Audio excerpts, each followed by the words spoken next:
এটা হলো student renewal organisation of মরক্কোর অফিস, যে বাংলাদেশ ইসলামী ছাত্র শিবিরের সাথে কাজ করে এরা মূলত।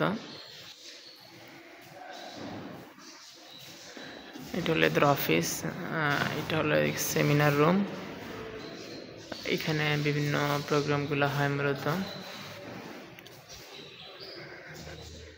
এই পাশে রুমে গেস্ট রুম, এটা কেউ আসলে এখানে বসে কিংবা অন্য যে কোনো ক্লাস হতে পারে না। এখানে আছে মূলত ওয়াশরুম,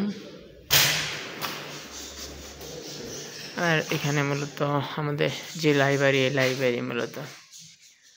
তো এটা দেখানোর উদ্দেশ্য হলো বাংলাদেশে মাঝে মাঝে দেখি যে